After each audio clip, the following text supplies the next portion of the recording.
Ladies and gentlemen, the time has finally come. Assassin's Creed Mirage is here. Ubisoft provided me with a review copy of the game so I could play the game early and get my thoughts out there for you guys. Now keep in mind, this is not intended to be a full in-depth review. I did get my copy kind of late at the time I'm making this video. I've only had like a day or two to play, so I have not yet finished the main story for Mirage. I believe I'm about 10 hours in or so, and this video is meant to just be a spoiler-free, quick summary of my first impressions and general thoughts on my time with Mirage thus far. I definitely plan on making a long, in-depth review on this game soon, going into spoilers and everything. I'll probably have that out in a week or two. I want to give people time to finish the game before doing that. But like I said, for now, this video is just going over my initial impressions of the game with no spoilers. The footage you're going to be seeing was all recorded in some of the earlier hours of the game, and before I talk about my thoughts, I just have to take a quick second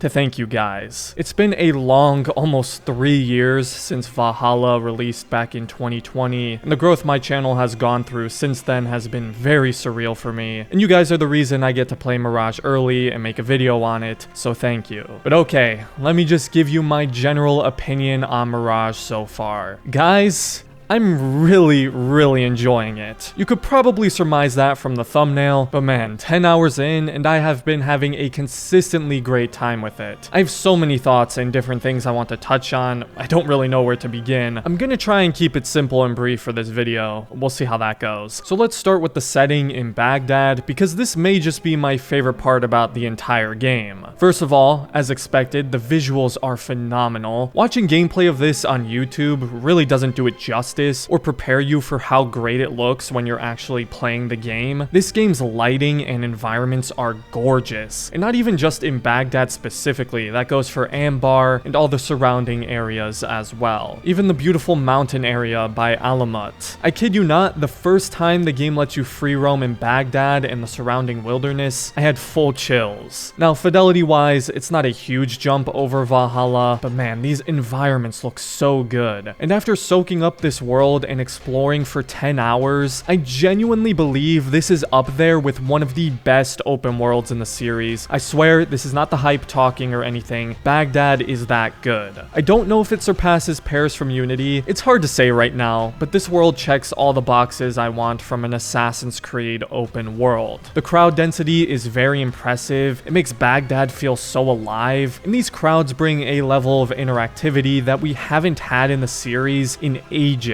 Whether it's of course crowd blending, pickpocketing, hiring out the different groups and factions, a lot of these NPCs aren't simply backdrops, and I love how they function within the notoriety system. Having notoriety back makes such a massive difference. You can't just assassinate guards in the street and expect to run free. Civilians will spot you and point you out to guards, and as that notoriety builds, it gets much harder to move throughout the city streets, especially when those bounty hunters come into play, which I'll touch on later. But having notoriety back has made a huge difference for me. I also really enjoy having the loop back, where you need to tear down wanted posters or bribe officials to lose your notoriety. The entire system works very well, and it made me way more cautious to check if any civilians are watching when I go to assassinate somebody. Baghdad is also so well designed for parkour. I had a feeling it would be just from all the gameplay we saw, and I can confirm it absolutely is. There's plenty of pathing and different routes to free run to reach your desired destination. I never used my mount in the actual city. I only used it in the more open surrounding areas, and in the city it was always on foot and using parkour, which is exactly how it should be to me. I've also yet to use fast travel. I don't need to. I genuinely like traversing and exploring this world and going through Baghdad. Now, as for actual parkour itself, I know there were a lot of mixed feelings about it based on all the gameplay we had seen. It is definitely most similar to the RPG game's parkour. However, it is definitely better than Valhalla's parkour. It still feels rather basic and automated. It can be a bit janky, especially at first when you're getting used to it, but it's for sure a step above Valhalla in every way. Basm feels a lot lighter, not only just when in parkour, but also just for movement in general. Eivor from Valhalla felt very heavy and clumsy to control. That's not the case with Basm, and it definitely felt better. Not perfect, it can still definitely be janky, and some animations almost make it look like Bazum is teleporting to the next hand or foothold, but with it feeling lighter and faster, and with Baghdad's parkour design, it's still a major improvement over what we've had recently. And having to actually find handholds to climb again makes a big difference too. You have to more carefully plan out your route instead of just being able to climb absolutely everything. I know some people are still going to be disappointed with the parkour. I get it. A lot of people wanted Unity's system to return somehow, but parkour in Mirage is the most prevalent, useful, and encouraged it has been since Unity in 2014. Now, of the 10 hours I've played, a lot of that has been used exploring and doing contracts. The world has a lot of chests scattered around. The more common ones have crafting materials for upgrading your weapons and tools, while there's the more coveted gear chests that give you either an outfit, weapon, or upgrade schematic. They usually have some form of puzzle or contraption involved, giving you a little challenge to claim that reward. I had fun seeking these out, and oftentimes the reward was well worth it, because this game has some awesome customization. I've liked the look of every single outfit I've found so far, and this may sound silly, but it's just really nice to look like an assassin again. It may seem like a small thing to have assassin robes and a hood, but it like triggers this dopamine switch in my brain. And when the outfits look as clean as they do, man, it feels good. Even the starting apprentice robes make you look great. And I've already found some really unique outfits by just exploring, finding chests, and completing contracts. And of course, the outfit dyes give a lot of those outfits some more variety and versatility to their looks. We've also got a few legacy outfits on launch. There's of course Altair's outfit, Ezio's Revelations outfit, which I'm very glad they included. It's been a long time since we've seen that in a new Assassin's Creed game. They usually just do his Brotherhood one. And we got Bazum's outfit from Valhalla. Now you can have an outfit and a costume equipped. The outfits are what give you special perks and stats, like decreased noise when assassinating someone, or lowering the rate at which illegal actions fill your notoriety bar, which is one I've really liked using, while costumes are the purely cosmetic ones that you can equip over your outfit if you so choose. Pretty similar to how it worked in Unity and Syndicate, actually. There's also the little talismans you can equip as well. They don't actually provide any gameplay boosts or anything, they're only cosmetic, but it's a nice little touch and you can see it move on the outfit. It's kind of cool. But like I was saying earlier, most of this game's side content revolves around contracts you get from the different bureaus. I've really enjoyed these so far. They're quite brief, usually have a small story attached to them, and they have you do a lot of things we used to do in the old Assassin's Creed games, like escorting someone to safety, stealing a specific item, assassinating a target. One even had me do a parkour race against a fellow hidden one. They're fun, they give you good rewards, and some of them have a surprising amount of depth. But that's enough about Baghdad for now. Let's get into this game's bread and butter, stealth. Mirage is 100% a stealth game through and through. Almost everything in this game revolves around the use of stealth. It's effectively mandatory. I mean, you can try and go into combat only and fight off everybody, but I can almost guarantee it will not end well. Combat is difficult in this game, and I'll get more into that later, but that's why stealth is so important and encouraged. As someone who was so disappointed at how little stealth was emphasized in Valhalla, Mirage is such a breath of fresh air. Each mission, even contracts, are designed with stealth in mind. The only time the game has forced me to use combat so far was at the very beginning during training with Roshan, which was essentially the combat tutorial. These missions constantly force you to think and plan out the best course of action stealthily, whether it's getting a hired group to help you, using your tools, using the environment, like knocking hanging objects down onto unexpected enemies, or hitting a bag of sand to use as a makeshift smoke bomb. Mirage understands it's a stealth game, and it's easily the best stealth system in general we've had in this series since Syndicate. The tools alone bring an added layer of depth to stealth that we have just not had recently. The throwing knives are so fun to use, the smoke bombs are just as useful and powerful as they were back in the day, plus all the upgrades you can make to the tools. The assassination animations are quick, clean, and varied. There are no double assassinations in this game, but if you're close enough to another target, you can very quickly assassinate two guards within quick succession of each other, almost functioning like a double assassination. And the chain assassination is so improved from Valhalla. It is so much quicker with the throwing knife, and gone are the days of that stupid throwing axe from Eivor just missing its target or hitting something else entirely. I really like Mirage's version of Eagle Vision. It's extremely useful, and it's something you can effectively toggle on and off at will. You do still have the drone bird with Enkidu, but truth be told, aside from finding my objective, I've hardly used it. Using Eagle Vision is far more effective than going around and tagging every enemy. Oh, and then there's of course Assassin's Focus, which you get fairly early on. I know there was a big debate amongst the community around Assassin's Focus. People didn't really like how it looked with Basm teleporting around with an Animus hack, but after using the ability, I can't lie, I love it. It's really fun to pull off, and it's so useful. It has already saved me countless times, and I don't even have it fully upgraded yet. Some people might think it's a bit of a crutch because it's so easy to use and quite easy to charge up, but I've been having a blast with it. The way it looks doesn't even really bother me anymore because it's just so fun. But okay, the big thing that I think a lot of us were holding our breath about for Mirage was social stealth, and I am happy to announce that social stealth is back for real this time and actually very useful and prevalent in Mirage. There's already been a few big missions, including a black box assassination that has relied on social stealth in my playthrough. Crowd blending, using different factions to create opportunity windows, the works. It feels so good to finally have it back in this capacity. And for crowd blending, when you're in a moving crowd, it'll actually slow you to walking speed, so you're walking at the same pace as the rest of the crowd, making it easy to stay blending in.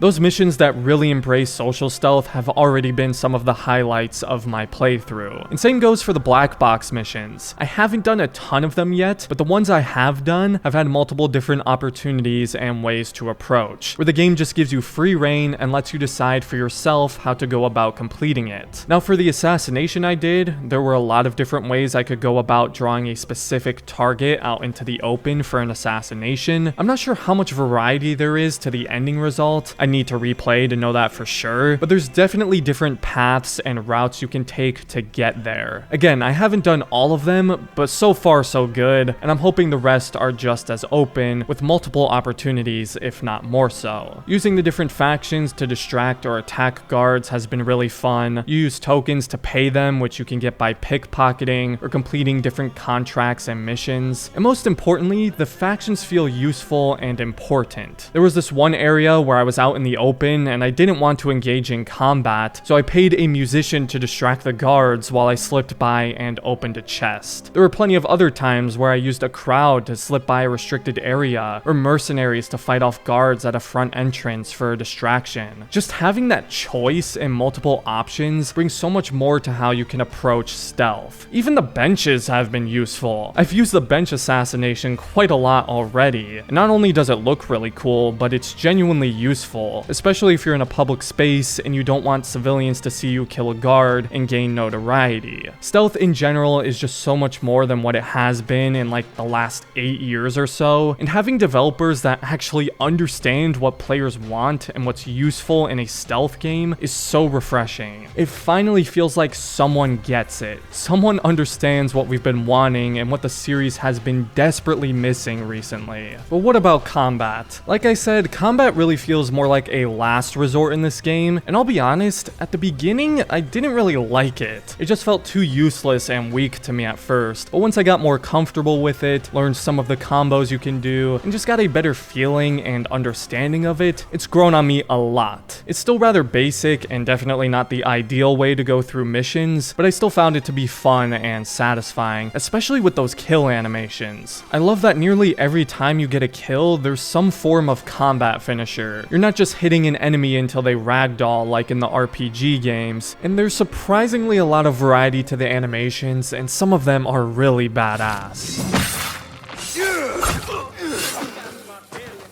And I'm still discovering new animations like this hours in. I'm not sure if different swords have unique animations. It almost feels that way because I'm still seeing new ones. I'm not entirely sure if that's how it works. But while the combat is not complex or as in-depth as stealth, which honestly, I don't know if Assassin's Creed has ever had complex combat in any of the games, the combat is still satisfying and it can be pretty damn hard sometimes. Basm is quite weak, not only in health, but in damage as well, especially at first. first, and if you're surrounded by several enemies, including some of the tankier enemy types, oh, you can forget about it. You have to run away or you're dead. The enemy variety, while not massive, is nice to have. It forces you to fight different enemies in different ways. Like a lot of the bigger, tankier enemies can only be attacked from behind or at the legs. You can't parry a good chunk of their attacks. The variety here works. It keeps the combat from getting stale and predictable, which when you can only use a sword and dagger as your sole combat weapons is important. Oh, and then there's bounty hunters that show up when you get max notoriety, and these guys are OP. They are the only enemy type in the entire game that can't be one-shot assassinated. They can heal, and they have insanely quick combos that deal devastating damage. And I like that they're this OP,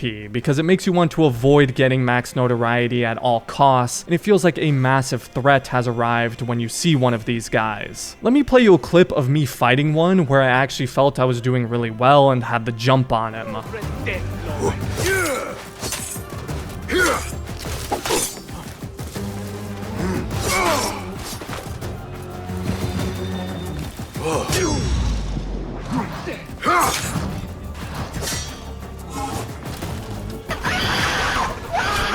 What spectacular courage!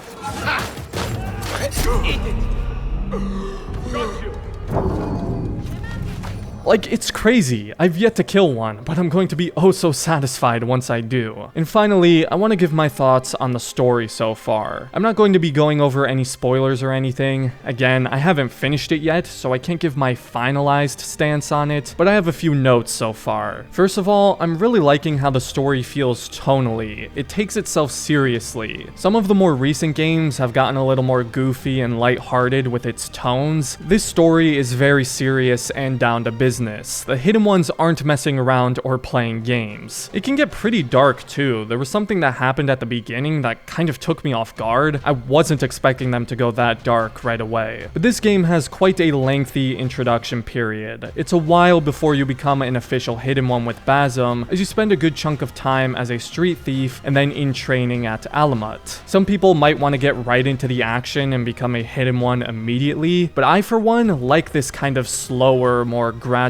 pacing. It makes Bazum becoming a hidden one feel earned. Seeing him actually train, learn, and adapt to the ways of the hidden ones, it makes the moment of his initiation feel deserved, and that scene is so good. I can't wait for you guys to experience it for yourself. It's probably my favorite scene of the game thus far. There's a lot of different moving pieces and characters, and the story's got my interest for sure. I don't think it's on the level of Origins or the Ezio trilogy in terms of those narratives, but I like it so far. I'm very intrigued. I like how Bazum is being portrayed as well, because he already feels very different from how we know him in Valhalla, so I'm very curious what leads to this further change and development in his character. I think Lee Majdoub has done a great job with the performance as well. I really like Bazum's voice and delivery. It's got this presence and gravitas to it, and almost like a grovelly sound, which really does make it sound like the younger version of the voice we hear in Valhalla, even if it's not the same voice actor. And normally it annoys me when characters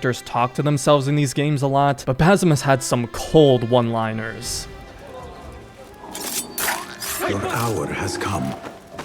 And another little thing I really like is how much Arabic is incorporated into the dialogue. Obviously I'm playing in English because that's my native language, but it's cool to see all the Arabic incorporated as well. It makes it feel more immersive and real. I like when games do that. Unity was another game that did that a lot with French. So all of that, and plus it just feels like Assassin's Creed again. I know that sounds cheesy, but it's true. Reciting the tenets, working with fellow brothers, reporting to bureaus, choosing to stick to the shadows above all else, it's given me a feeling that I haven't had in a while. I will say the character models still look off to me. They look very similar to Valhalla's, which is to be expected, and they don't really look like what you would expect out of a game from 2023. I mean, I feel like Origins character models looked way better than Valhalla's and Mirage's. I don't know what happened that would cause a downgrade like this. It's very bizarre. The facial and body animation can look a little robotic too sometimes. Again, just like Valhalla. I'm not gonna lie, it can take me out of it sometimes. It's not like a deal breaker or anything, but it's definitely noticeable for me. Oh my god, and I almost forgot to mention how the game is with bugs. And I probably nearly forgot because I haven't run into any yet. Sure, there's the weird jank with the game here and there, but no actual legitimate bugs. It feels very polished in that regard, which is rather unusual for an Assassin's Creed game, knowing the series' history. But that about concludes my general thoughts and first impressions for now. I think I rambled on way longer than I thought I would, but what can I say, I had a lot to get off my chest here. I was keeping my expectations in check for this game. I've been burned by Ubisoft enough times before to know not to get too excited, but this game has honestly surpassed my expectations. I'm having a great time so far, and unless the game does a complete 180 in the time I have left in my playthrough, I don't think that's liable to change. I may actually be done with the game by the time this video goes up, I'm not entirely sure, but I hope you guys found this useful. I'm excited to see what the rest of the community is saying, and hopefully I helped answer some questions you still had regarding Mirage. Again, thank you guys so much. I wouldn't be able to do this without you. The game comes out for everyone tomorrow, so I hope you guys have a good time. I'm going to continue to keep up with the Mirage content and keep a lookout for my full review that should be up in about a week or two. As always, if you enjoyed the video, I'd appreciate it if you left a like and consider subscribing to the channel if you're new. And other than that, thanks for watching and have a great rest of your day, Assassins.